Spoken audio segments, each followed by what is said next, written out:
Hello, violins. This is a rundown of the Violin 1 part of Day, Night, and Day by Robert Frost. Really cool piece. As you're learning it, take note of the key signature, G major, so that you have the hand shape that you need on the D string, that 2-3 hand shape for F sharp. You're also going to play some G string notes. It's the same hand shape. When you go to the A string and E string, you're going to pull that second finger back to that low 2 spot for the C natural on the A string and the G natural on the E string. Really important that you get that difference there. One spot that really stands out is measure 41, where you're going to have an F sharp on the D string, and then on the on the A string, following in that scale that you go up.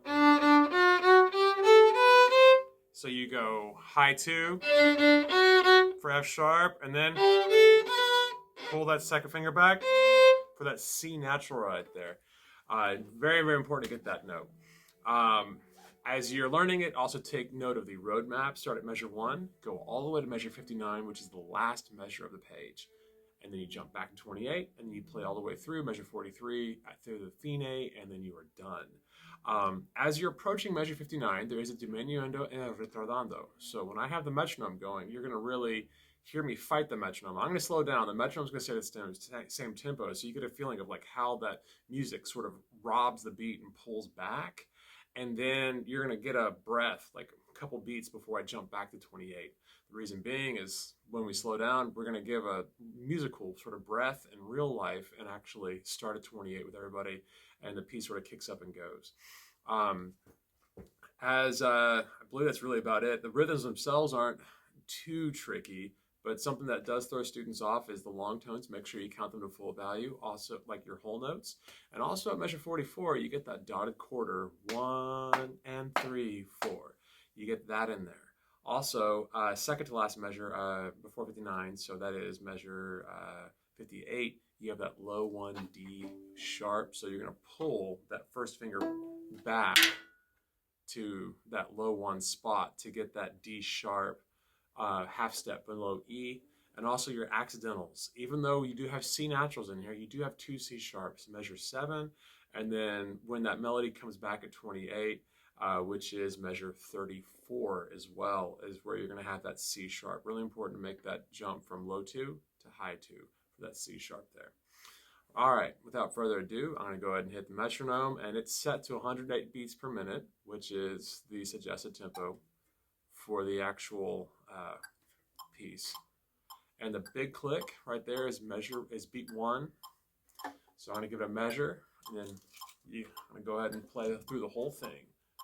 1, 2, 3, 4.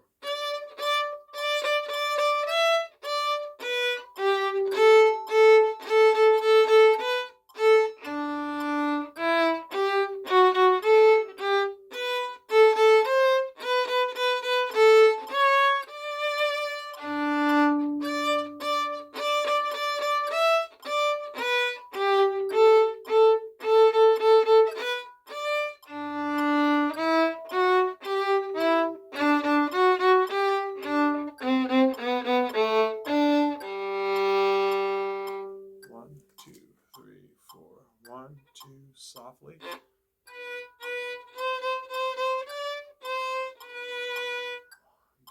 3, 4.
there you have it, more or less. I know you heard it and I heard it too. So I'm going to be working on my string crossings 52 through 54, I think it was. It was not as clean as I would have liked it to have been.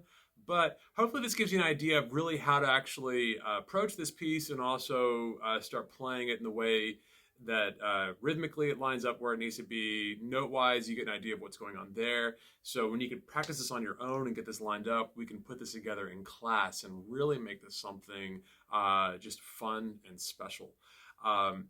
You can always, in your practice, I'd recommend finding a publisher recording as well and listening to that. This is an older piece, so you may do a lot of digging on the internet to find it. But it's definitely something worth investigating as well. So I'll try to find that as well. But I'll go ahead and end it. So as always, happy practicing and good luck.